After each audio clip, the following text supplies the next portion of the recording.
Thank you very much. We'll start by signing 3 very important bills. And Will, would you discuss them, please? Yes, sir. This is H.R. 2808. This is the Home Buyers Privacy Protection Act. The congressman here was the lead sponsor, so I think maybe he John Rouse, yes. Say more about it than I can. Please. Well, it's difficult for Americans to buy a home, particularly after the last 4 years, sir. But with the president's signature today, we're going to make it easy for people to buy a home without getting hassled.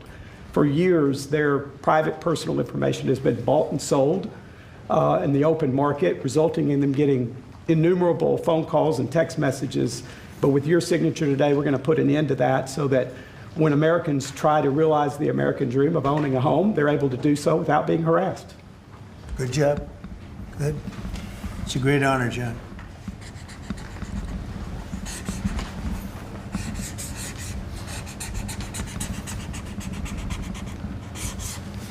Okay, there it is. And that's going to help a lot of the homeowners of our great country. John, want to hold that? Sure. Thank you, John, very much. Thank you very much. Thank you very much. Okay, Will, you go ahead. And I'd like to leave you with this gift from a constituent back in Tennessee. Oh, I could use that at night. It's an American flag. That's very nice. I like that. Thank you, Mr. President. Thank you very much. That's very nice. Next, we have a number of executive orders for your attention, sir. Okay. From 1789 until 1947, our nation won some of its greatest military victories under the direction of a Secretary of War operating within a Department of War. Today, with this executive order, you will authorize the current Secretary of Defense and the current Department of Defense to once again embrace this great lineage and once again be named the Secretary of War and the Department of War. So this is something we thought long and hard about. We've been talking about it for months, Pete and I, and Dan. Dan came into the fold. By the way, a great general. He headed up the, I wouldn't call it an attack. I'd almost call that one maybe even more than an attack. What he did with Iran, you saw the success of that operation. It was perfect. In fact, this was sent to me by the great company that makes that particular B-2 bomber, and it was flawless. It was actually flawless. They flew for 37 hours back and forth, and there wasn't a bolt that was out of condition. There wasn't an engine failure. There was no problem. It was a perfect attack, and it knocked out any possible nuclear capability for Iran, which nobody wanted to see, and we weren't going to put up with. So great job, Dan. And we've been talking about this Department of War. So we won the First World War. We won the Second World War. We won everything before that and in between. And then we decided to go woke, and we changed the name to Department of Defense. So we're going Department of War. And I'd like to ask our Secretary of War to say a few words. Pete Hegseth. I think it's a much more appropriate name, especially in light of where the world is right now. We have the strongest military in the world. We have the greatest equipment in the world. We have the greatest manufacturers of equipment by far. There's nobody to even compete. And you see that with this and so many other things. The Patriots are the best. Every element of the military, we make the best by far. So, Pete, I'd like to ask you and maybe Dan Raisin Kane to say a few words, please. Mr. President, thank you. After winning a war for independence in 1789, George Washington established the War Department, and Henry Knox was his first Secretary of War. And this country won every major war after that, to include World War I and World War II. Total victory, Mr. President, as you said. Then 150 years after that, we changed the name after World War II from the Department of War to the Department of Defense in 1947. And as you pointed out, Mr. President, we haven't won a major war since, and that's not to disparage our warfighters, whether it's the Korean War, or the Vietnam War, or our generation of Iraq and Afghanistan. That's to recognize that this name change is not just about renaming, it's about restoring. Words matter. It's restoring, as you've guided us to, Mr. President, restoring the warrior ethos, restoring victory and clarity as an end state, restoring intentionality to the use of force. So, At your direction, Mr. President, the War Department is going to fight decisively, not endless conflicts.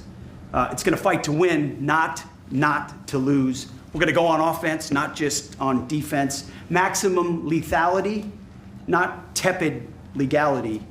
Violent effect, not politically correct. We're going to raise up warriors, not just defenders. So this War Department, Mr. President, just like America, is back.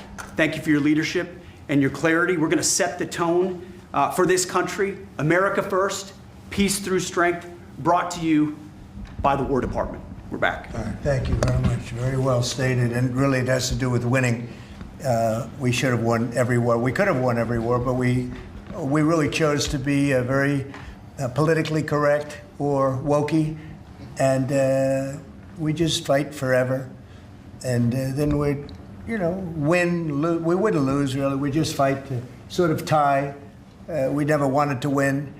Wars that every one of them we would have won easily with just a couple of little changes or a couple of little edicts. I was told that ISIS would take 5 years to win. And Dan Kane, when I told him how long would it take, he said, I think about 4 weeks, sir. I said, what do you mean 4 weeks? I was told 5 years by the people in Washington. You know who they were? 5 years. I said, you can't do it in 4 weeks. I actually flew to Iraq to meet with him, and I met him at a big air base. And remember that famous day, right? It turned out to be a famous day for our country because you're now the head of the Joint Chiefs of Staff, which is the biggest deal. And he is, because he did things that everybody said he couldn't do. So they said it was going to be 5 years, and he knocked them out in about 4 weeks total, 100%. We took over, and ISIS was gone, and pretty amazing. But we never fought to win, and now if we have to fight it all, we solved 7 wars. We have the one that I thought was going to be probably one of the easier ones, and that's with President Putin and Ukraine. And that turned out to be one that's a little bit more difficult, but the 7 are done. They were supposed to be much more difficult to solve. I solved every one of them, and we're going to get the other one done too. But it turned out to be a little bit more difficult than I thought. And it'll get done, or they'll be held to pay. But because they're losing 6 to 7, it used to be 5. I used to tell you 5. Now it's almost 7. I guess 7,000 people last week. 7,813 people, young soldiers, died. Russian and Ukrainian, not American soldiers. But it's a shame. And it's just, they're human lives, and I want to see it stop. But General Kane's done a fantastic job. And again, defeated ISIS, which they said would take a long time. And it didn't take a long time at all, and did other things that people said really couldn't happen. We have the greatest equipment in the world. We have the greatest soldiers in the world. Dan, say a few words, please. Yes, sir. Thank you, Mr. President. It's a true honor for me today to represent the incredible men and women of America's Joint Force. Today and every day, the 2.8 million service men and women stand ready to fulfill our sacred duty to protect America at home and abroad. As the President said, America's military is the single most powerful fighting force in the world. The mission you and the Secretary have given us is clear and unambiguous: to deliver peace through overwhelming strength. And I remind everyone that the U.S. military can reach any adversary at the time and place of our choosing. Service to this nation is an incredible gift, and we're grateful and honored every day to do so. Thank you, Mr. President. Well, thank you, and it's an honor to sign this. And we will do that right now.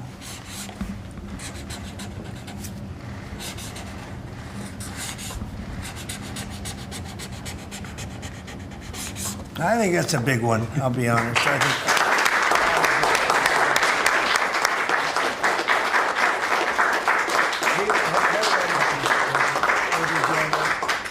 That's a big one. It's a big one, Mr. President.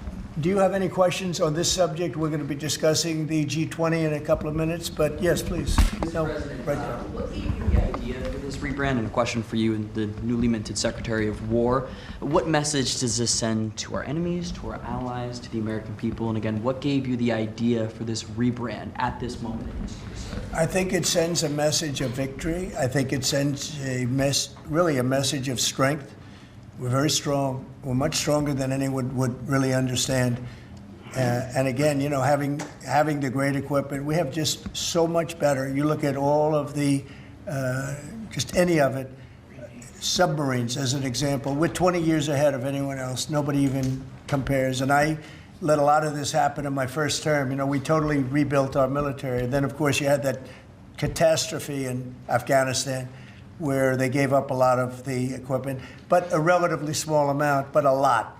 It was a lot in Afghanistan. I think it was the most, General, I'd say it was the most embarrassing day in the history of our country, the way that happened, the way they went to the wrong airport. They should have gone to Bagram, not the local little airport with no security, with tight quarters, etc. You know what happened. I think it was the most embarrassing moment in the history of our country, frankly. That was under the Biden administration.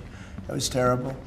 And we were going to be leaving, but we were leaving with strength and dignity. We were going to keep Bagram because Bagram's 1 hour away from where China makes its nuclear weapons. We're going to have that all to ourselves, a big, beautiful place built many years ago from money that today would be the equivalent of, many, many billions of dollars. You couldn't build it.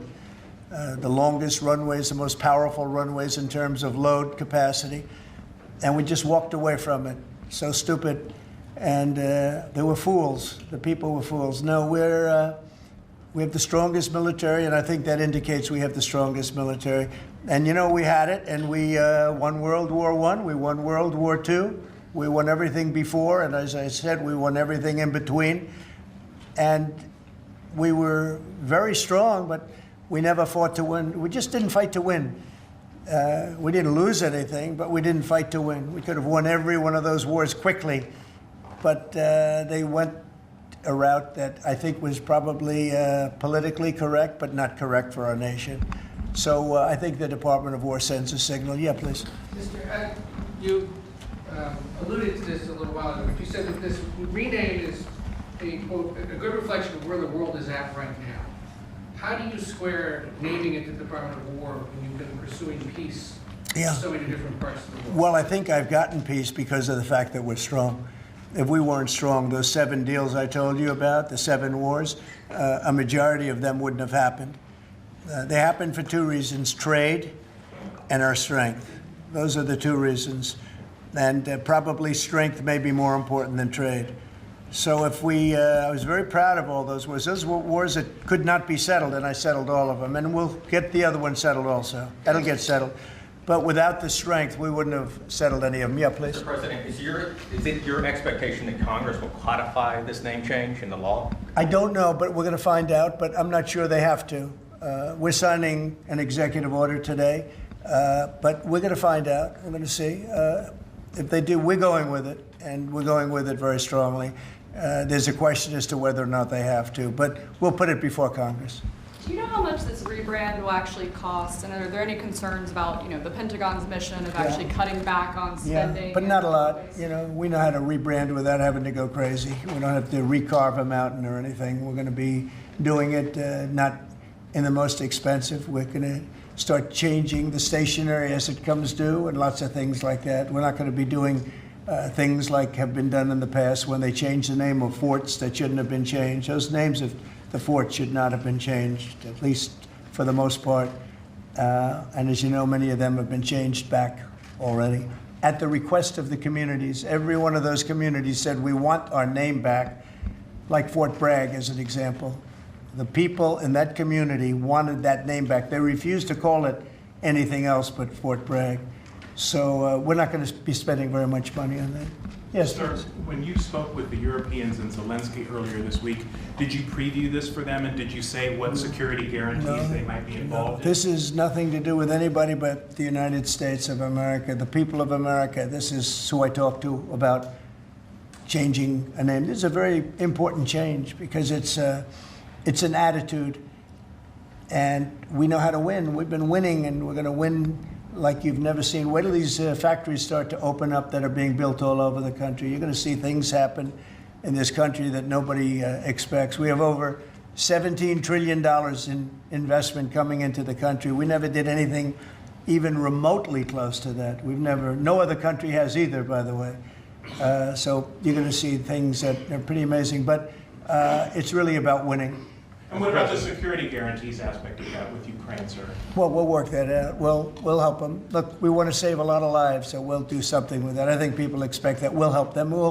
Europe will be first in by far, and they want to be first, and they want to see it end. Europe wants to see it end, and it'll end. It'll end all of a sudden. It's going to come together. You watch. Yeah. Did you want something right?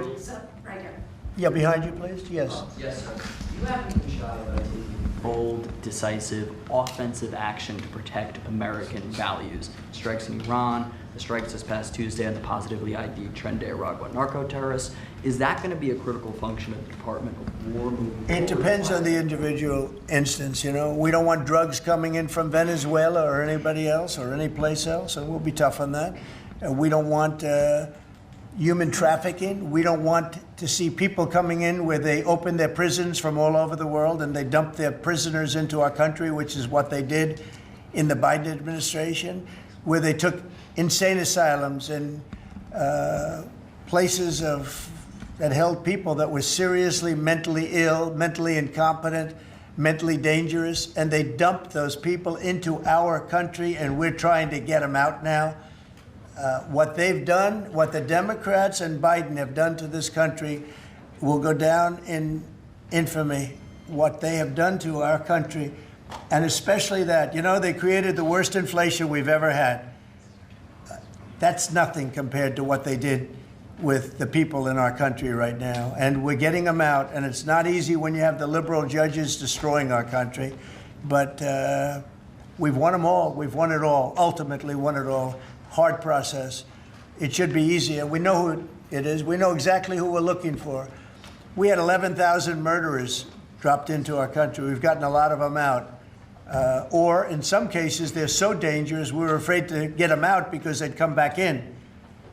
But for the last 120 days, 0 people came in. Can you imagine? This is me speaking, but these are figures developed by, they say, a pretty liberal group of people. They admit that 0 people came into our country. Think of that. A year ago, it was millions of people were coming in. Millions. They were coming in.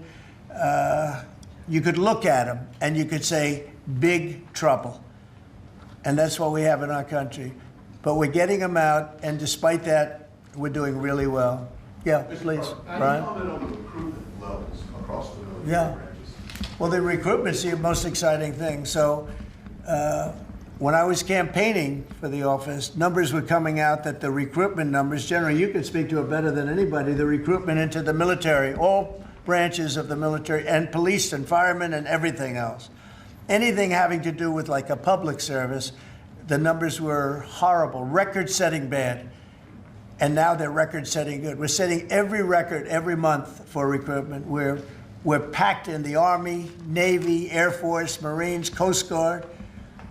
My beautiful I love Space Command. I see Space Command, but Space Force has been, we've got a waiting list of people wanting to go in.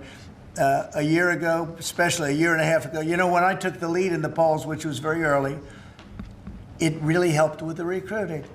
And when I won from November 5th on, it's been amazing. And over the last 4 or 5 months, we're just packed. It was very hard to get police officers. Now the departments are loaded up. Everyone wants to be a policeman or woman. So it's been a great thing. General, do you want to talk about that? Sure. As you said, serving our nation is an incredible gift that we give, and the reward on that gift pays back exponentially year over year. And I think the young people of America are seeing the importance of service, and whether it's in any of our armed services or in local police, fire, or rescue, service is an important thing that I personally encourage, and I know everyone else in government service sees that same reward. And Pete, on recruitment, what do you think? I was down at Fort Benning, the newly properly renamed Fort Benning, yesterday, watching Army basic training, and they're so full they can't barely handle the throughput. It is truly historic across all the services, as you said. It's been a surge into I was going to say the Defense Department, but I will say the War Department, and that you might almost call it a vibe shift. An attitude shift, a feeling that the country is back, that service is back. And there were military families last year, Mr. President, that said, I don't know if I can recommend, I mean, I wrote a book on this. I don't know if I can recommend service to my son or daughter, given what's been done to our military. You heard it over and over and over again. And I hear from those same military families right now, sir, and they're saying, I recommend to my kids that they go into this department, this Pentagon, under this commander-in-chief, who they know you'll have their back and they want to serve. So it is historic, and it's the biggest reflection of how motivated Americans are by your leadership, sir. You know, really, it's nothing more than spirit, love for the country. I guess the esprit de corps, as they say, you have more of that than we've had maybe ever, frankly. But to see it turn over a period of less than a year, I would say, but to see it turn, nobody wanted to go into the military. Now everybody wants to go into the military. Jennifer, you wanted? Yeah, there's some new reporting on North Korea and this Navy SEAL incident in 2019. Can you say if the administration has engaged with North Korea on that incident since it happened recently? Yeah. And then can you share some recollections? I don't know anything about it, no. I'd have to, I could look, but I know nothing about it. Can you confirm that it happened? I don't know anything about it. I'm hearing it now for the first time. Okay, great. And then on the Hyundai incident in Georgia with the arrest of some workers, construction workers at the plant, have you heard any feedback from Hyundai? I just heard about that a little while before the news conference, and I would say that they were illegal aliens, and ICE was just doing its job. But I know nothing about the instance. It happened a little while ago. Okay. There has been some pushback on that, though, from South Korea already, and of course, they pledged to invest $150 billion in the U.S. when they were just here, last week. Are you concerned? Well, and they have the right to sell cars and things in our country. It's not like a one-sided deal. Are you concerned at all about, your immigration agenda potentially clashing with these economic goals? Well, we want to get along with other countries, and we want to have a great, stable workforce. And we had, as I understand it, a lot of illegal aliens, some not the best of people, but we had a lot of illegal aliens working there. So, look, they're doing their job. That's what they have to do. These are people that came through with Biden. They came through illegally. They came into our country, so we have to do our job. Mr. President, the now Department of War has been involved in the crime cleanup in D.C. You've tasked Congress with proposing and passing a crime bill. What are some things that you would really like to see codified in that crime bill? Well, I think one of the things is the cashless bail. It's killing it. When that came out, the first time, that's when you saw the real big crime start to happen. Cashless bail, what a disaster that is. You murder somebody, you don't have to put up bail, and you go out in the street and you murder somebody else. That's what's happened. It happens so often, and that's one of the things. And other of the things you're reading about, it's a standard, but just a certain toughness. I have to say, one of the elements of fascination for people over the last period of time has been what's happened to D.C. So we've gone from one of the most dangerous cities in our country to what they call a safe city. It's a totally safe city. In fact, I set up dinner in Washington, D.C. next week. I wouldn't have done that, to be honest. I would have had an obligation not to do it before I came into office, or even at the very beginning when things were so corrupt and so dangerous out on the streets. So Washington, D.C. has had virtually no crime. We even have a mayor that's admitting to it, and she's a, liberal Democrat, in all fairness. She's a person that hasn't gotten exactly along with Republicans over the years. And she said she's never seen anything like it. So Washington, D.C. is a totally safe city. We have virtually no crime. It's gone from the most unsafe city in the United States, almost, just about, to one of the safest cities, maybe the safest city in the United States. That's a tremendous compliment to our military, what we did. The National Guard's done a fantastic job. Yeah, please. Mr. President, can I ask about Florida real quick? Florida House Speaker Daniel Perez was at the White House yesterday as part of a leadership summit. Yes. And we understand you met with him separately. Mr. President, what did you two talk about? And also, did you explore him running for Florida Attorney General? We didn't talk about that, but he's done a fantastic job. He's respected all over the country, really. He's a leader, and he's done just a fantastic job. We didn't discuss anything having to do with his future. I'm sure he'd be very good at that. My second question, Alligator Alcatraz, sticking with Florida, a major ruling appeals court blocked a federal judge's order to close it, and it can remain open for now. Your reaction? I think they've done a fantastic job in building it, the governor and everybody else that's been involved. It's an incredible facility. It's housing people for usually a very short period of time before they get brought back to their countries. As you know, we focus on criminals before we focus on anybody else, and we're taking thousands and thousands of criminals out every month out of our country, some of them murderers. And I think Florida's done a great job by building it, and whether it's Alligator, Alcatraz, or anything else you want to call it, I was there. I visited with the governor, with other people. I guess Nikki was there. Tom Homan's been there a lot. A lot of people have been there from, it's an amazing facility for what it is. It's not a hotel. It's not supposed to be a hotel, but they've done a great job with it. And I'm very happy with the judge's decision. You also mentioned Venezuela. I want to ask one more follow-up question on that. On the U.S. strike on a vote tied to a Venezuelan drug cartel, the Maduro regime is pushing back today. In fact, they say the U.S. seeks regime change through military threat. Your reaction to those words, and also, would you like to see regime change in Venezuela? Well, we're not talking about that, but we are talking about the fact that you had an election which was a very strange election, to put it mildly. I'm being very nice when I say that. I can only say that billions of dollars of drugs are pouring into our country from Venezuela. The prisons of Venezuela have been opened up to our country. They've taken their prisoners, the worst prisoners, murderers, Tren de Aragua. The worst prisoners that you can ever imagine are now happily living in the United States of America. Now, many of them we've gotten out. It's not easy to get them out because of the liberal system that we're working with in many cases, not in all cases. But millions and millions of dollars and billions of dollars of drugs are pouring out of Venezuela and other countries. Look, China, what they're doing with fentanyl is a terrible thing. It comes through Canada and it comes through Mexico, but a lot of it's coming through Venezuela. Venezuela's been a very bad actor, and we understand that. And when you look at that boat, you see the bags of whatever it is there. Those bags were, you know what those bags represent? Hundreds of thousands of dead people in the United States.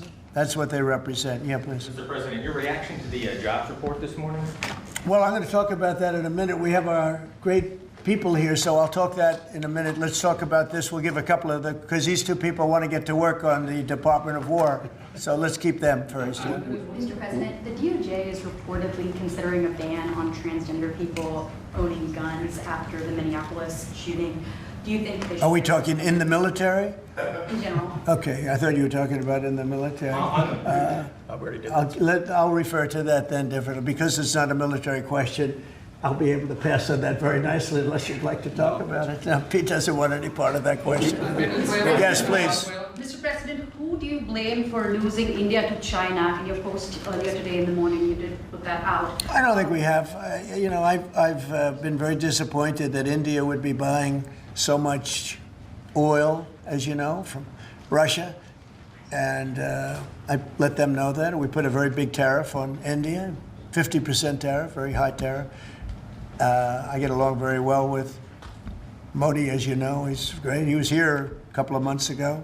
In fact, we went to the Rose Garden, and the grass was so soaking wet.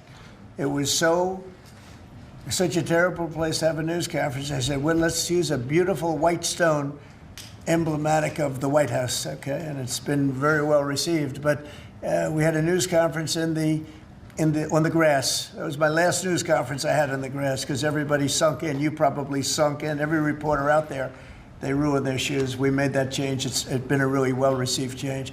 Yeah, please, go ahead. On Venezuela, you've sent F-35s down to Puerto Rico. You've sent naval vessels into the Caribbean.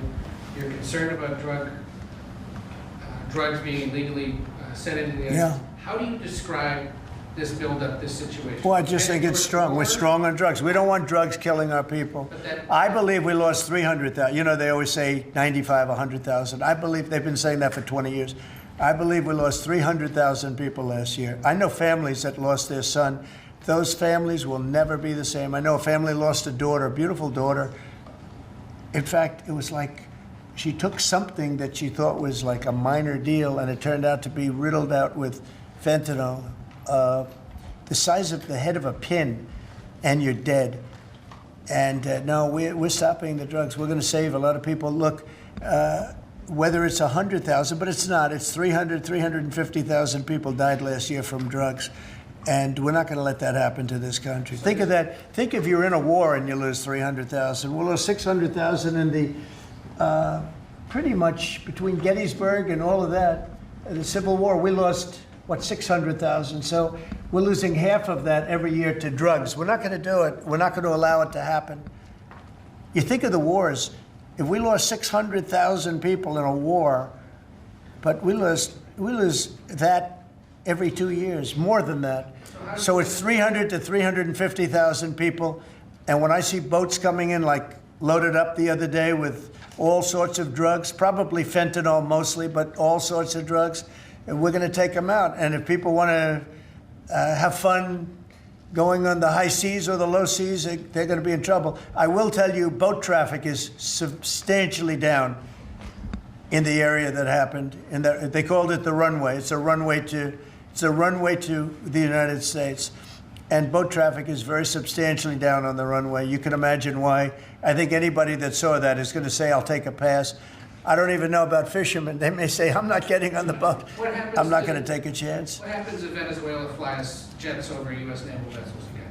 Well, I would say they're going to be in trouble. We'll let them know about that. We heard that happen, but it wasn't really over, not like they described. But I would say, General, if they do that, you have a choice of doing anything you want, okay? If they fly in a dangerous position, I would say that you can, you or your captains can make the decision as to what they want to do, all right? Sure. Sir, How close we did have, they get, we have Mr. one more. President? You said they didn't go over. Say it? How close did they get? You said the planes did not. Well, I go don't want to over. talk about that, but if they do put us in a dangerous position, they'll be shut down. Thank you very much, everybody. So we're going to now cover the G20, and I'm going to let these people go back to the Department of War and figure out how to maintain peace. Okay? Thank you very much. Thank you very much. Congratulations, General. Thank you very much. Appreciate it. Great job. Sir, just before G20, we do have one more EO Okay. for you today. And I should also say that the Department of War EO that you signed was actually your 200th EO since you came back into office on January 20th. That's more than Joe Biden did in his entire term in office, more than Obama did in either of his 2 terms in office. So it's a momentous accomplishment, and congratulations. That's sir. good, but Biden never signed one. No, yeah, They you've were done signed every by one the- up in here. They've been before. signed by the auto pen, right, didn't he? So we really beat him by much more than you think. The 201st executive order, sir, this relates to hostages and wrongfully detained Americans. This provides a new legal mechanism to declare foreign countries to be countries that engage in those sorts of practices and gives your administration powerful tools to get American hostages out. This has been a focus of your administration this time around. Adam Bowler's here, and he's done incredible work already. This will give him even more. I think it's great, and Adam's amazing. So, Adam, do you want to describe how many hostages we've gotten out together, you and I, and you and a couple of other people that we know, and me and a couple of other people that you don't know, but we've gotten a lot of hostages. Do you want to describe it? Mr. President, you brought back 72 hostages since your term. If we compare that to President Biden, he has gotten 20 taken. So he is negative 20 taken. 20 taken. They don't take our people so often. So, Mr. President, That's great. when we spoke, you said that that was a primary focus, and I'll tell you the job is easy because of you. And we paid nothing, too. We pay nothing. We They don't pay exchange. $6 billion. They always paid $6 billion for 5 people. $6 billion. It was just a number I kept hearing. Not only that, $6 billion plus we'd get like 1 person, and they'd get 6.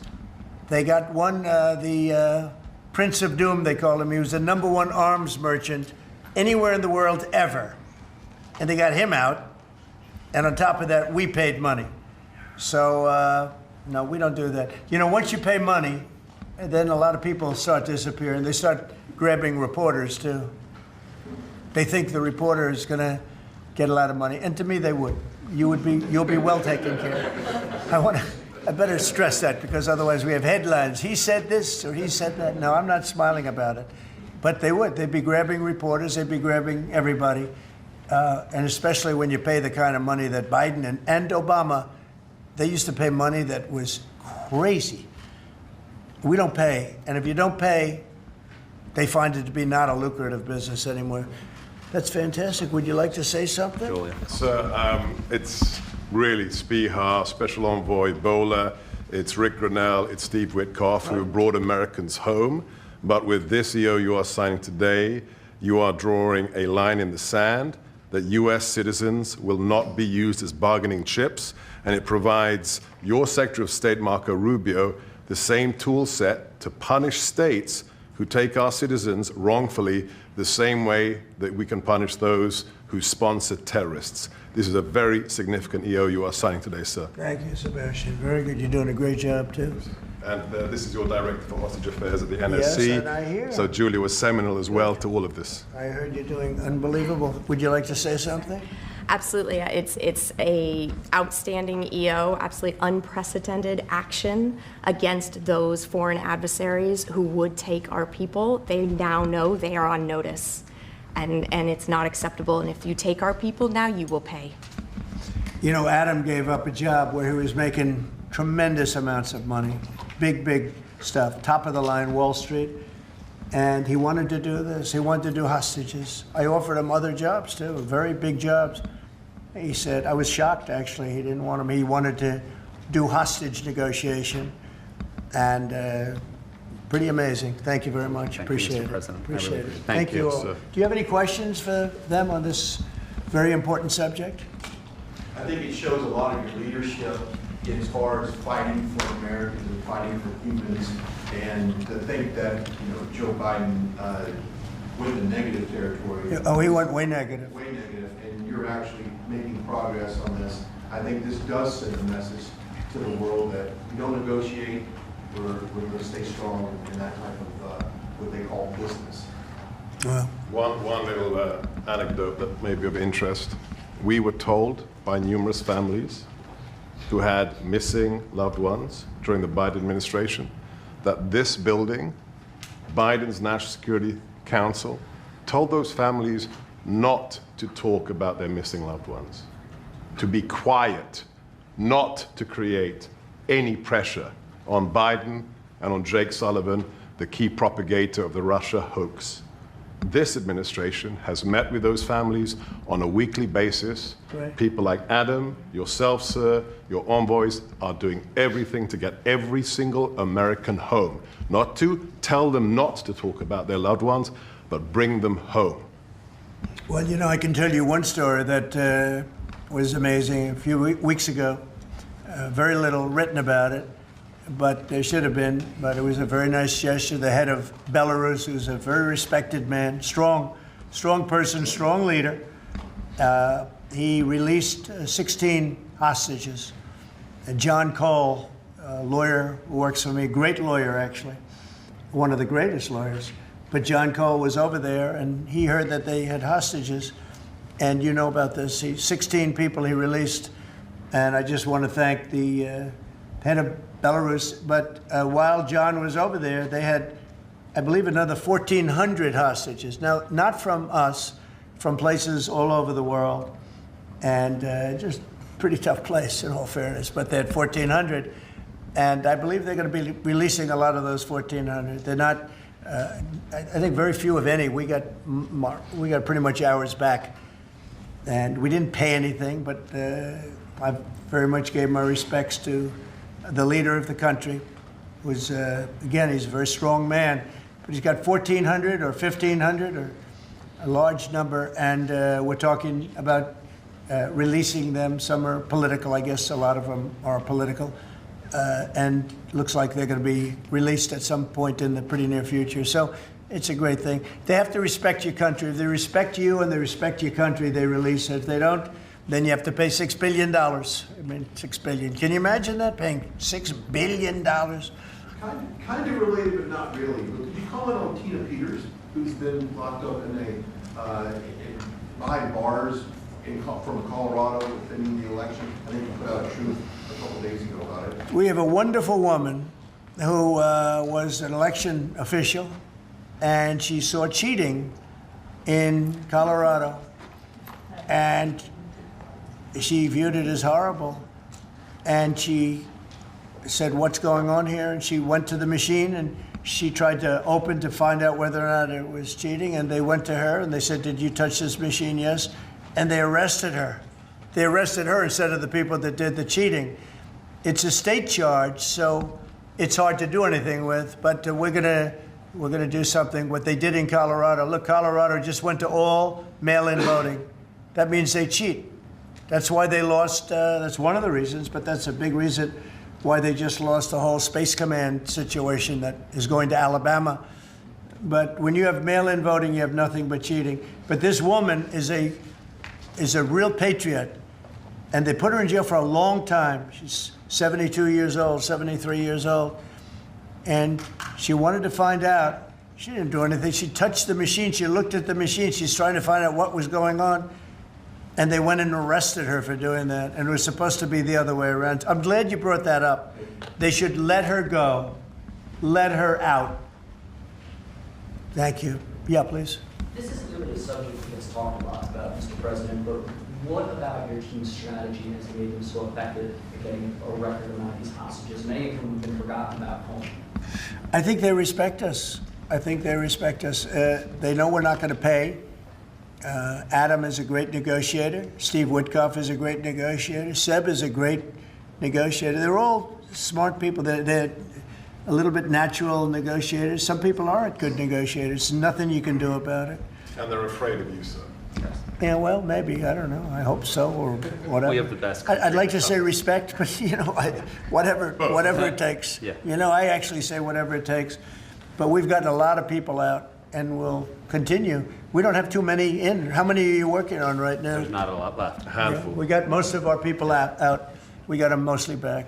Mr. President, do you have an update on the negotiations to release the rest of the hostages in Gaza? We're in very deep negotiation with Hamas. We said, let them all out right now, let them all out, and much better things will happen for them. But if you don't let them all out, it's going to be a tough situation. It's going to be nasty. That's my opinion. Israel's choice, but that's my opinion. They got to let them out. You got 20, plus you have about 38 dead people. Young, beautiful, dead people.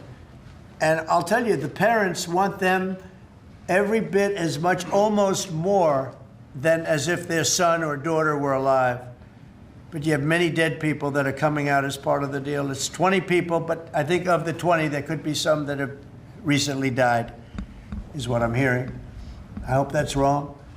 But you have over 30 bodies in this negotiation. Can you believe? I mean, we negotiate for people that are living here. We know that at least 30 people are dead, and we're negotiating to get them out.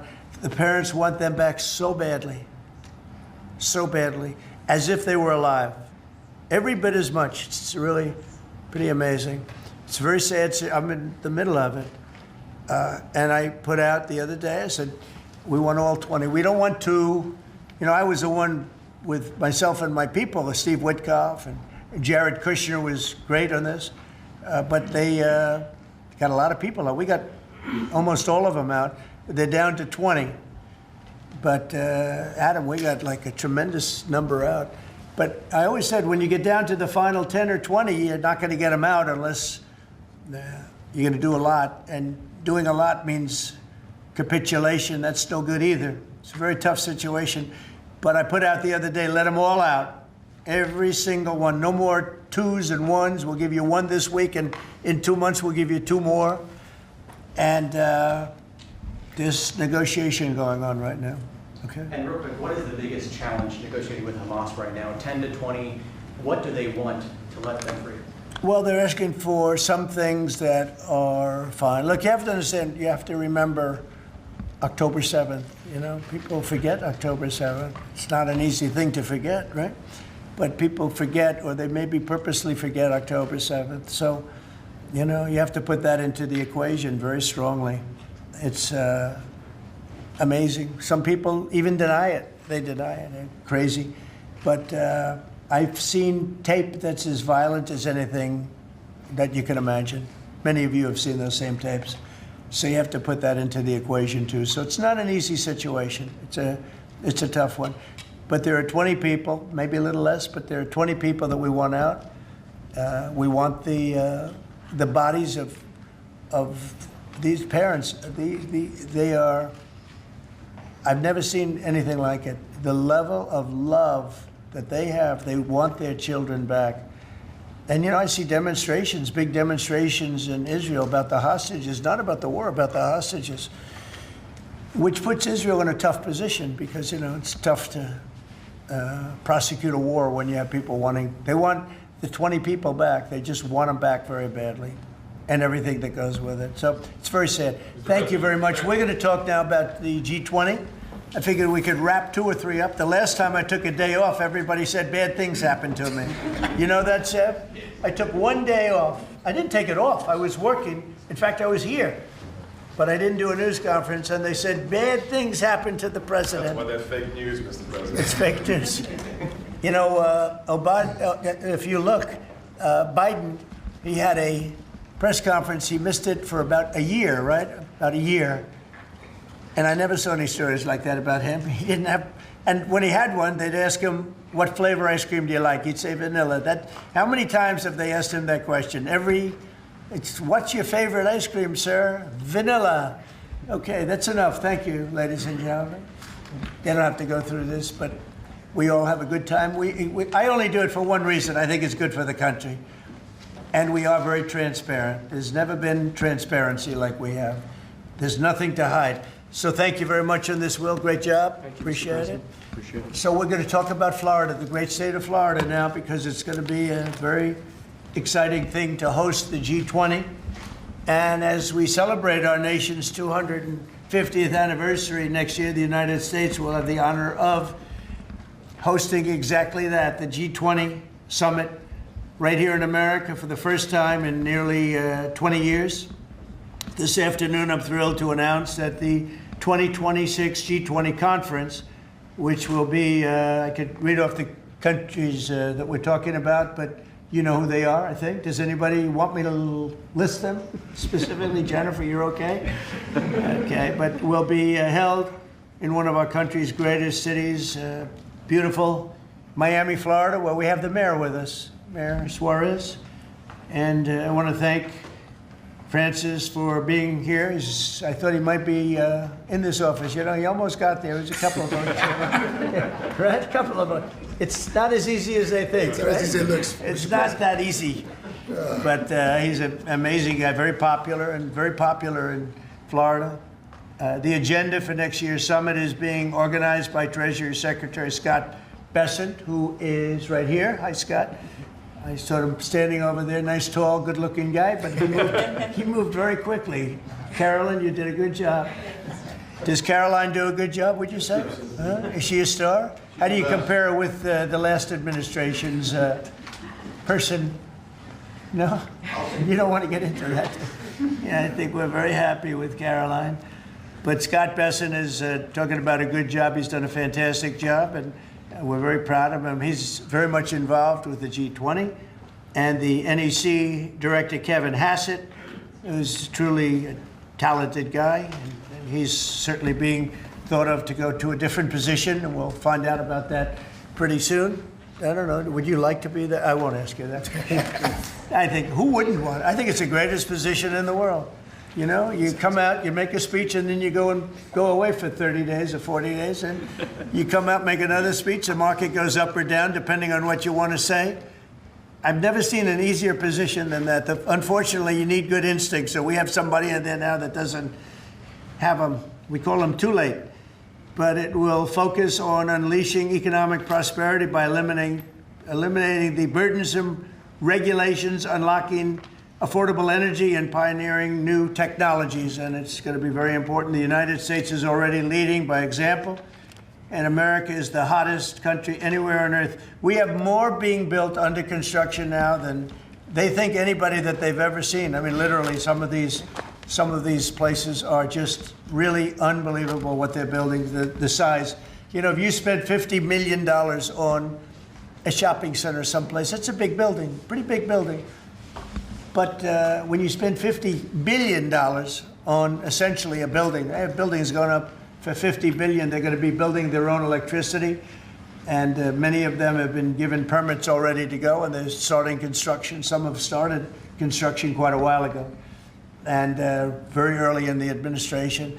We let them do that. You know, we have a grid that's obviously an old grid. It's been around for a long time. We could never handle the kind of numbers that you're talking about in terms of electricity, and we're letting them build their own plants. They build their own plants with their structures. So they build their structure, they build their buildings, and they build an electric producing plant with it, like Con Edison in New York that I grew up with, and like others that make electricity. They make it for New York. These plants will make it for their building, for AI. Then you have a lot of the car plants going up. Most of them won't need that kind of electricity, but they have the right to do that also. So we're allowing companies to build electric plants. They become, essentially, Scott, I guess they become utilities, right? If you think about it. And it's very exciting. We're going to end up with more electricity than China, and it's going to be built at no cost to us. And I'm telling them, build more than you need, and you'll sell it back into the grid. So they'll be able to sell it back into the grid on top of everything else at no cost to the American taxpayer. It's very exciting. And frankly, if we didn't do that, we wouldn't be leading with AI. We wouldn't be probably even doing any AI. It would be 20 years to get an approval. So they're building massive amounts of electricity as we speak. We've eliminated $5 trillion worth of federal regulations, another big thing since I took office. And if you remember the first term, we took out more regulation than any other president in history times. You could add the top 4, and they wouldn't come anywhere close to what we were. That's one of the reasons we had such the most successful 4 years of any president economically, and this is blowing it away. I think this will blow it away. When these plants start to even getting close to opening, I think you're going to see numbers that we've not seen before. And we've increased oil production by more than 300 barrels a day. That's a lot. Blue-collar wages are rising at the fastest rate in 60 years, and trillions of dollars of investment is pouring into the USA. It's going to be over $17 trillion very shortly, and nobody ever thought a thing like that was possible. What made it possible were, number one, they were happy with November 5th. They were happy with the election. And number two, the tariffs are bringing countries in. I mean, it's so vital to our country. It's before the courts now, and I hope we're going to do very well. We had 4 great opinions just come out, as you know, from judges. In a couple of cases, there were Obama-appointed judges that felt they had to do what was right for the country. So I respect that greatly. I respect them for doing it. But we have very strong opinions, and it'll end up going to the Supreme Court. And it's just vital for the country, vital, absolutely. We're at a level that we've never thought we'd be at, and it's because of the tariffs. Countries are pouring into our country because of you avoid tariffs if you build here. If you don't build here, you pay a lot of money. But if you build here, so what people are doing is they're coming in, they're building here. No different than what other countries have done to us. But we have a big advantage over other countries. We have a market that we built up during our 4 years that was amazing. We took a commanding lead during that 4-year period. So it's a very exciting thing, but I look forward to showing our incredible success to the world when we visit Miami next year. And I'd like to ask Mayor Suarez, truly a highly respected gentleman who's loved in his city, and we're gonna do a great job. We're gonna work together and do a fantastic job. Mayor, would you say a few words, please? Of course. Thank you, Mr. President. It's a tremendous honor to be with you here today in the Oval Office to make this historic announcement, just looking at the sign, which is so beautiful. Good job. Yeah, it's a great job. As you know, Mr. President, you were elected by double digits. You were the first Republican president over 30 years to win Miami-Dade County. And you did it because you followed through on your promises. And in Miami, what we're doing is we are following through on those promises as well. We've kept taxes low, we've kept people safe, we've leaned into innovation, we've grown 150% in the last 10 years. We've created one of the most intriguing ecosystems in the world. And this decision is not only generationally important for the city, but it puts the city on the map as one of the truly great global cities. So on behalf of all of the workers of Miami, those that work in the hospitality industry, I know you own many hospitality assets and properties, all of the small business owners who are going to benefit economically from having the G20 in Miami. Tremendous benefit. It's going to bring in millions and millions of dollars. we just say thank you. We thank you for believing in us. We thank you for highlighting our city in a time when we have the lowest homeless rate in 11 years. We're on the precipice of having the lowest homicide rate in history, and with the lowest taxes. So we're following your America First agenda, and we're creating success in, Miami's the greatest city in the world, we believe. Thank you, Mayor. We'll see you down there. We'll see you down there before then, but we'll see you down there. Scott, would you like to say a few words? Yes, sir. So we're excited to have the G20, and what's important about the G20, President Trump's America First initiative does not mean America alone. It means America leads. So we will be holding the G20 in the capital of the world, Miami, next year to showcase the beginning of President Trump's second term. Will be a year and a half into it. We will have done peace deals, tax deals, trade deals. We've made the U.S. the best place to come, start a business, have tax certainty, energy certainty, and regulatory certainty. And it's going to be an exciting event. And the U.S., just as the President was saying earlier about the Defense Department of War, the U.S. is back on the international stage as a leader. We have whittled down the G20 back to basics. We are making it work for the American people better than ever. We have the G20 had become basically the G100 this past year. So it will be a concentrated group in Miami, seeing the best America has to offer with American leadership, thanks to President Trump. Thank you very much. Great job, and a great job you're doing. Kevin, would you like to say a few words? Mr. President, I think this G20 meeting, where the world leaders will come to the great city of Miami, is going to be viewed as one of the most important meetings in global history, because what's going to happen is the golden age is going to be documented so well in the data by next summer that you're going to have one of the best speeches written for you that you've ever seen, because we're just going to be talking about the accomplishments of the next year. I think so. A lot of these plants are going to be open by then. Yeah, exactly. And a lot of jobs are coming in like I think we've never seen before. It's going to be great.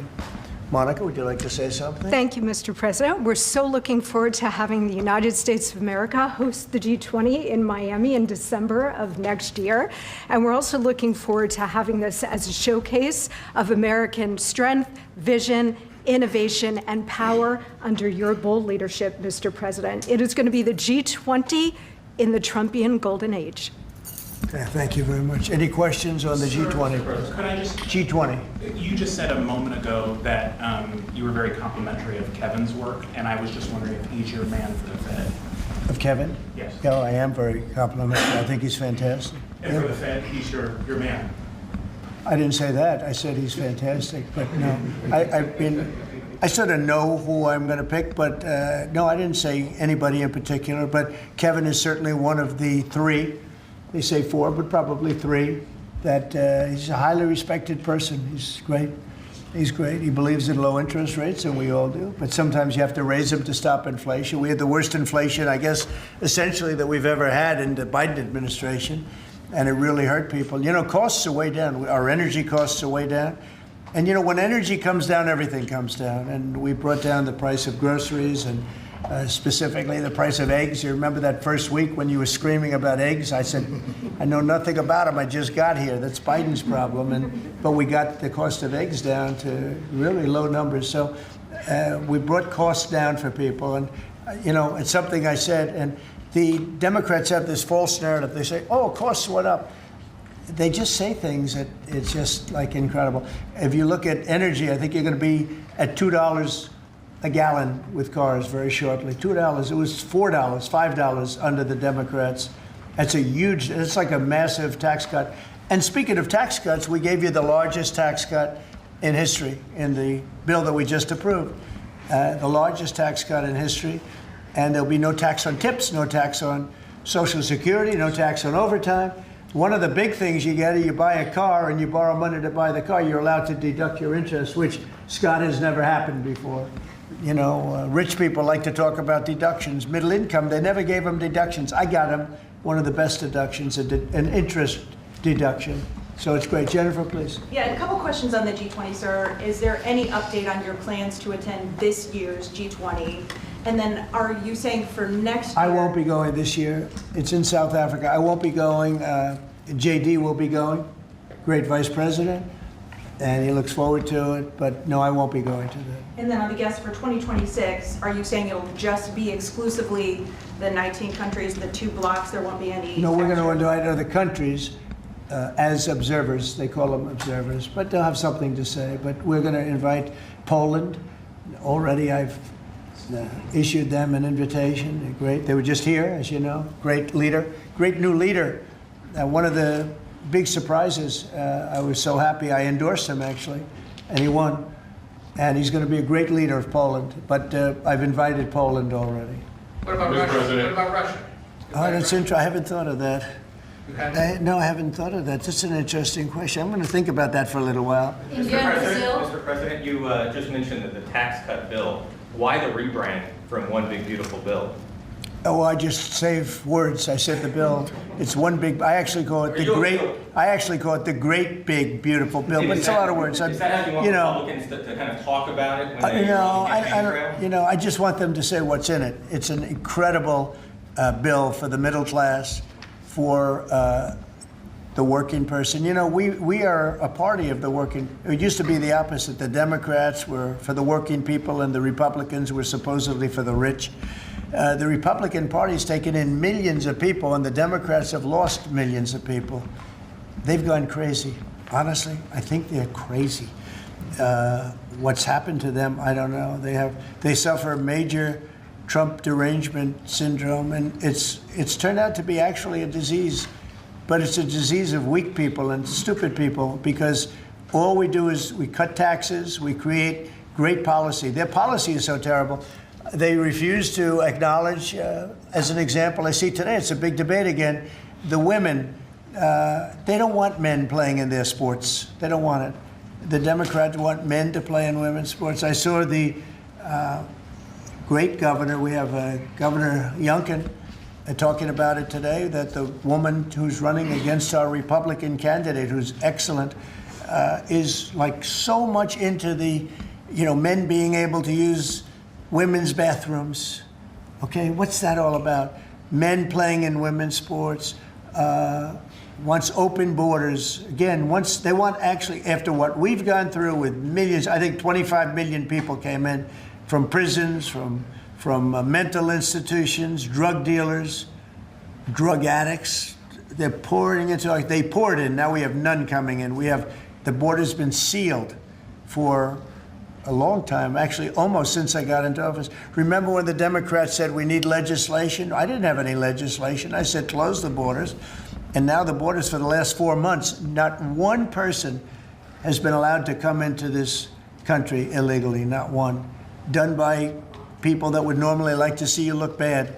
Those are the numbers. So it's been an amazing job. Yeah, please. Mr. President, this is going to be a major event and a major meeting for South Florida, for you, for Mayor Suarez.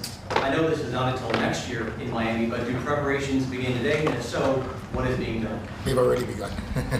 We first had to deconflict our Basel with the dates, and so we have already started doing that. And so thanks to the president's team. He started a long time ago, actually. If you knew him, he was working on this long before this press conference. Yes, sir. It's in good shape. Going to be great. Mr. President, we learned this morning that we've lost 78,000 manufacturing jobs this year.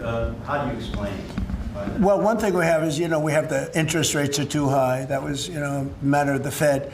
But the other thing is, so many different elements aren't included yet. And one of the things we've learned, and we learned that the hard way, watching over the last few months, are the corrections that people have been making.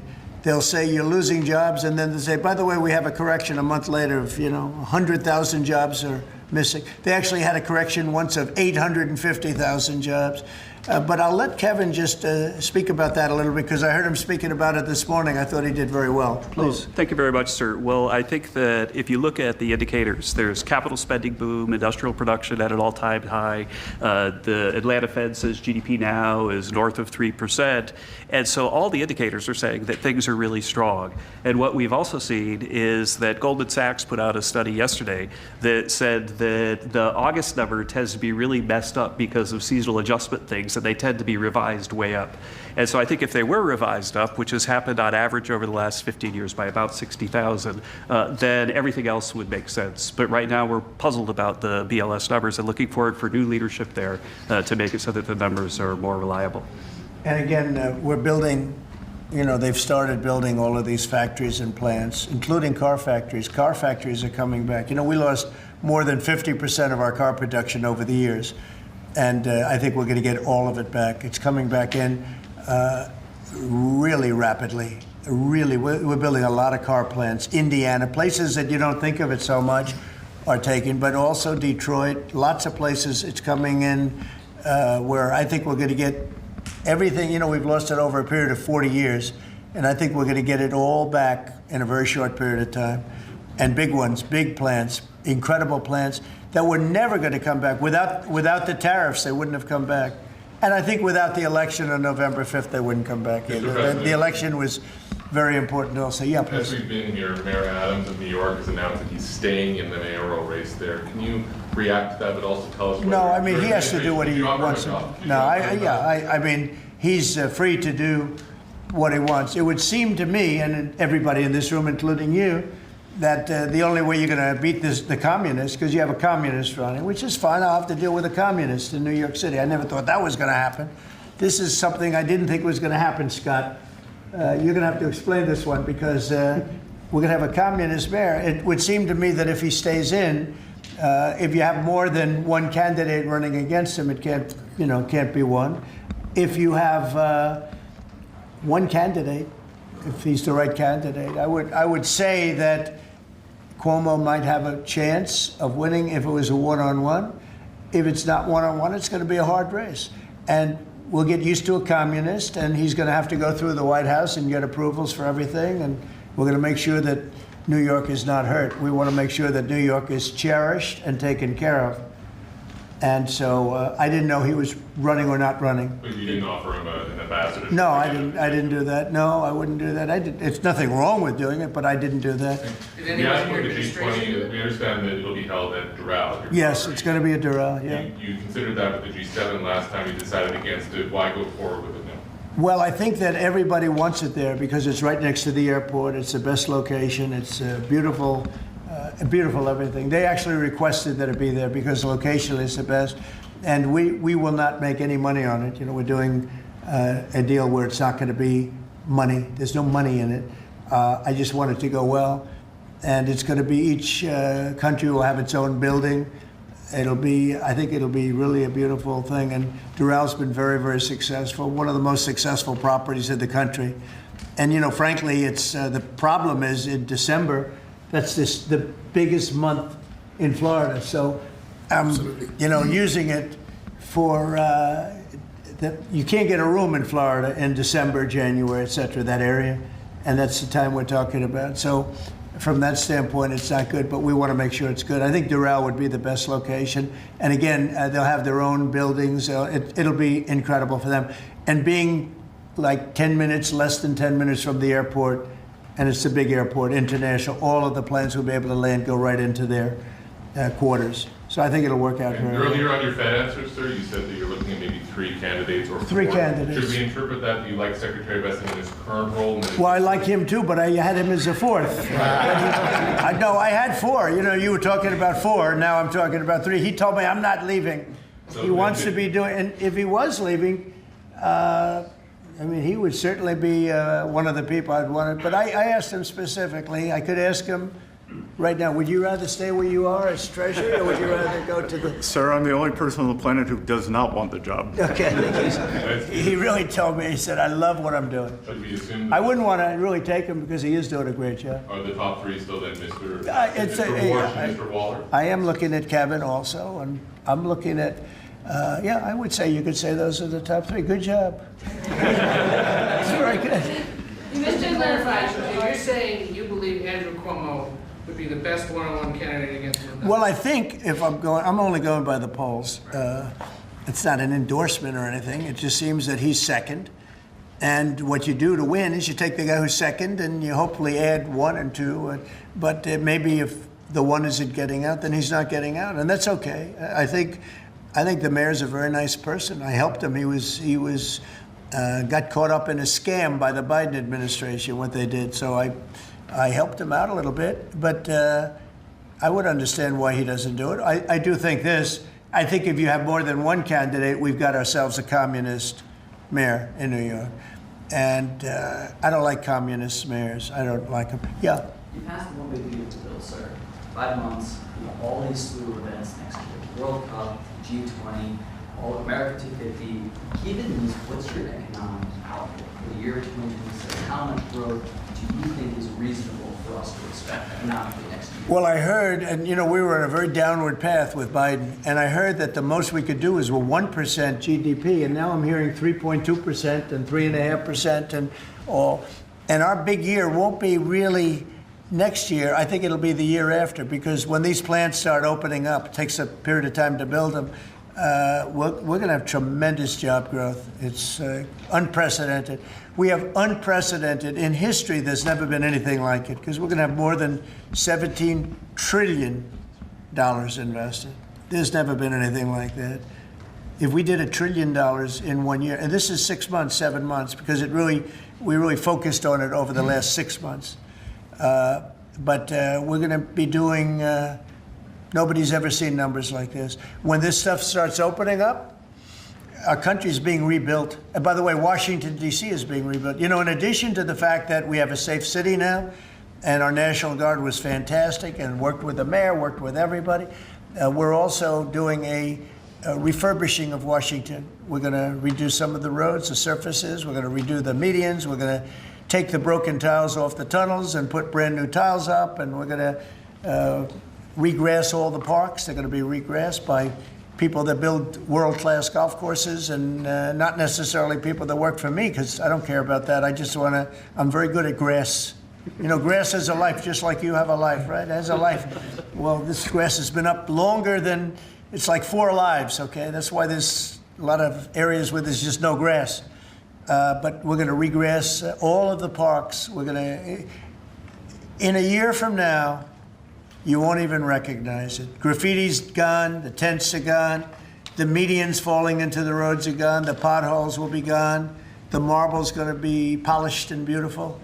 It's all going to be beautiful. We're working with Clark Construction, who's one of the, well, definitely the biggest here, one of the biggest in the country, and they've been great. And we're going to do about a 10-mile radius from the White House, from the Capitol, looking sort of at both of them, go right in the middle of both of them and start drawing circles. And everything is going to be spit-shined. When the head of Poland came here last week, and when other leaders came here, a lot of them have been here over the last 8 months. I say, what do you think? And they said that we're a little surprised at the look, the filth on the road. Now it's much better. We've got it much better, but we have to do some construction things. I mean, you have medians that are all broken and rotted and rusty and disgusting. And they're all gonna be changed. You're gonna have a very different look. You're gonna have the look of prosperity, not the look of poverty. But the big thing right now, initially, is we have no crime in Washington. We literally have no crime. They said it's down 87%. It's not down 87. It's down like 100%. We have almost no crime. People are going to restaurants that wouldn't have even thought about it. And I know families that have gone 4, 5, 6 times to restaurants over the last few weeks. And you people are in the same category. I mean, yes? I agree on that. Thank you. It's a whole different place, right? Yes. That's very nice. And you're so tough usually. I like her now, right? No, because she was truthful. Is that a correct statement, Brian? Yes, sir, it is. I heard you were actually mugged. You're a big, strong guy. I can't do anything when he hasn't gone this No, you can't. You say, thank you very much, right? Can I follow up on the beautification of D.C.? Yeah. An amazing job of crime. Yeah. Just out front of the White House is a blue tent that originally was put there to be an anti-nuclear tent for nuclear arms. It's kind of morphed into more of an anti-American at some times, anti-Trump at many times. Where is this blue tent? Right in front of the White House on the North Lawn, on the other side of the Black Gate in Lafayette. I haven't known this. All of us in here walk right by it every day. It is an eyesore. Oh, I didn't know that. Well, let me explain Take it down. Take it down today, right now. Nobody told me that. So you're saying there's a blue tent? It's been there for 30-plus years. It was originally a peace tent, but it's kind of morphed into Well, something. yeah, morphed into radical left. Okay. Well, but I've heard. Is it in the Ellipse? Where is it? No, it's in Lafayette Park. It's actually. Lafayette Park. Take it down. Okay. Okay. What's interesting about it is that I've had people tell me it's a public health hazard because people sleep in there, they eat, there's rats, but also it could be a national security risk because people can hide things in there, they can have weapons in there. We're going to look into it right now. Yes, We have removed over 50 tent sites, not 50 tents, hundreds and hundreds, maybe 1,000. I think it's over 1,000 tents, but 50 sites.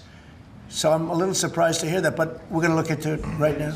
Lafayette. On the National Guard, Yes. the DC mayor has, of course, gotten on board with your cleanup of DC, but the DC Attorney General has said that he plans to, that he's suing you for Yeah. your federalization of the police. What's your response? Can you imagine, we have an attorney general who's not related at all to the mayor, by the way. You know, it's a totally separate department. We've got so many separate departments. You have the district attorney has nothing to do with the mayor. The whole thing is crazy. But how about this? We just set a record on low crime in Washington, D.C., and we have a man suing us to let us go back to high crime. We're going to have to be here for a little while to make this really work long term after we're gone. And so we're going to meet that head on, and I suspect we'll be very successful. And I can always declare a national emergency because this was a national emergency. But right now we have the safest city. We have now one of the safe cities in the country. We had almost the worst. I mean, a city that was as bad as some of the horror shows that you've heard about for years. And we're going to fix some of those horror shows too. Okay? President, the Google ruling today that you posted on Truth Social about the Europeans fining Google. Can you address So that? Google What is a great specifically company. are you Yeah, Google is a great company, American company. Apple is a great American company, and so many others. And the European Union, I don't know why they do it, but they have been finding them numbers that have been astronomical, more so before I got here. But Apple paid $17 billion a fine in the last year. Apple, $17 billion on a case that a lot of people think they weren't guilty of. And no, I'm going to be speaking to the European Union about it's not fair. Google just got fined $3.5 billion, and they've already paid $13 billion. They're up to $16.5 billion. And people say there was nothing wrong with what they did. It's almost a source of income to run Europe. It's become a source of income. And many other companies too, mostly tech companies, but we can't let that happen. What are We you can't let seeking from the Europeans and by when? No, I can just say you can't do that. I mean, you know, they respect us now. They didn't respect us a year ago. European Union respects us. Look, they're paying us $950 billion, right? You got to respect us. They were very disrespectful of our country. I have great respect for Ursula. I've gotten to know her very well. And I just don't think it's fair that they're taxing, and really it's almost become like a tax. It's become so regular. And I've gone to lawyers and I've asked them, what do you think? They said, they didn't do anything wrong. We can't do that. It's not fair. And it's interesting. I don't hear that about China, and I don't hear that about other places. I hear it about the European Union. We were talking about it last night. I think we had a gathering. That was the highest IQ group of people I think any room has ever had last night, you know? It was about as high as you can have. All the tech geniuses were there. They love their computers. They would tell me more about chips that I want to know. Did this come up last night? Yeah, it did. It did come up. A couple of companies said that they were taxed by the European Union. It's interesting. They weren't complaining about, in that regard, China. They weren't complaining about other places. It's the European Union, and they have. Apple was again forced to pay $17 billion last year. So I think we're going to change that around. It's just not fair. We don't want that to happen to our companies. And you know, if somebody does that, we should be doing it to them. They've got to pay, let them pay us. But you just can't do that to our companies. Yes. Was Elon Musk invited to the dinner last night? I wanted to go back to the G20 real quick in Miami. You know South Florida very well. Many cities were being considered for the G20. Was this a hard decision, or did Miami just stand out to you? It wasn't a hard, really. I mean, look, it's got the weather. we're in December, so it's, cold in some places, and that's beautiful too. Cold weather's nice. It's all nice, depending on the city. But no, Miami really wanted it. The mayor really wanted it.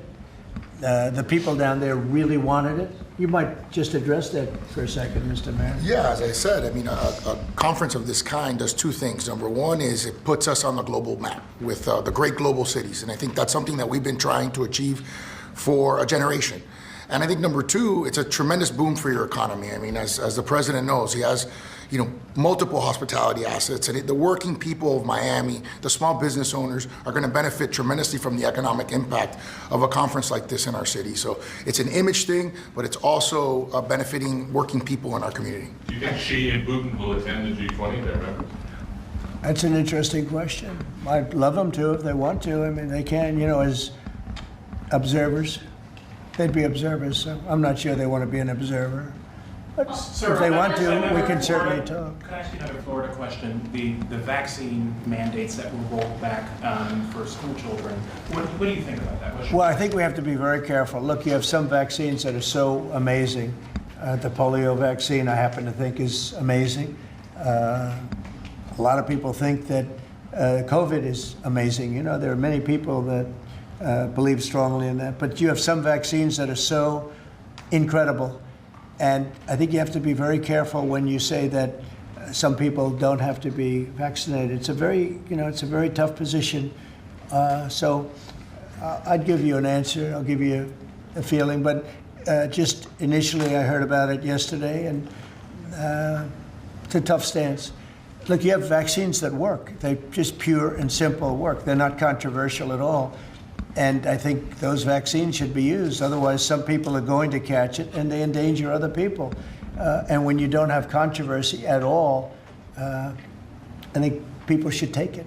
Okay. One more follow-up on your comments on the taxes. On the upcoming tax bill, are you discussing, do you want that new tax bill to eliminate inflation from calculating capital? When you say the upcoming tax bill, because when you have an upcoming, we just passed the biggest tax cut in the history of our country. So there's nothing upcoming.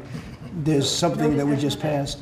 So we passed the biggest tax cut in the history of our country for the middle class, for the worker. And that's the only bill that we're really talking about. We did a good job. It's very comprehensive. And I will say the Democrats, if you gave them every point that they wanted, every point that they've dreamt of all their lives, you wouldn't get one Democrat vote. They really are. They've become deranged, sick. It's crazy. If you gave them a list of the top 10 things that the Democrats wanted and you put them in a bill to get passed, you wouldn't get one vote. It's the only thing they have. They stick together, but they're dying. They're down to 16% approval rating, the lowest rating in history for either party. And we have the highest rating we've ever had. The Republicans have the highest rating we've ever had. On the National Guard, have you decided which city that you want to go into next? Yeah, I have. I have. I'm not going to say it now, but yeah, I have. We're going to go into another place and straighten it out. And I will say this: I watched today. I didn't know that was continuing to go on, but Portland is unbelievable. What's going on in Portland? The destruction of the city. Are you going into Portland? Well, I'm going to look at it now because I didn't know that was still going on. This has been going on for years. Have you decided you So we'll be able to stop that very easily. We'll be able to stop it. But that was not on my list, Portland. But when I watched television last night, this has been going on. You wouldn't be standing if you were the mayor. You would be. Can you imagine what they're doing? They're walking in throwing smoke bombs into the store. These are paid terrorists. Okay. These are paid agitators. These are professional. I watched that last night. I'm very good at this stuff. These are paid agitators. They get paid money by radical left groups, not radical right groups, radical left groups. And they get paid a lot of money. And you see it with the signs. They all have perfect signs that are printed. They look as good as that sign. Those signs aren't made in basements. They're made at professional printing offices, and they cost a lot of money. These are paid agitators. And they're very dangerous for our country. And when we go there, if we go to Portland, We're going to wipe them out. They're going to be gone, and they're going to be gone fast. They won't even stand the fight. They will not stay there. They've ruined that city. I have people that used to live in Portland. They've left. Most of them have left. But what they've done to that place is it's like living in hell. Yeah, go ahead. Thank you for your statement before. AP is reporting that you would be banning visas to delegations who will be attending the UNGA, the UN General Assembly, including Brazil. Your reaction on that, sir? That who's banning them? The Trump administration. Well, we are talking about things. We're very upset with Brazil. We tariff them very high because of the fact that they're doing something that's, very unfortunate. I love the people of Brazil. We have a great relationship with the people of Brazil, but the government of Brazil has changed radically. It's gone very left. It's gone very radical left, and it's hurting Brazil very badly. They're doing very poorly, very, very poorly. So we'll see. And are you ready to reset relations with India at this point? I always will. I'll always be friends with Modi. He's great. Prime Minister. He's great. I'll always be friends, but I just don't like what he's doing at this particular moment. But India and the United States have a special relationship. There's nothing to worry about. We just have moments on occasion. How are trade talks going with India and with other countries that you haven't reached a trade deal with, Secretary of State? They're going great. Other countries are doing great. We're doing great with all of them. We're upset with the European Union because of what's happening with not just Google, but with all of our big companies. They just, hit them with these unbelievable fines, $17 billion and $14 billion. And they use that money to run Europe. It's almost become like common. It's almost become a yearly occurrence, like it's a tax.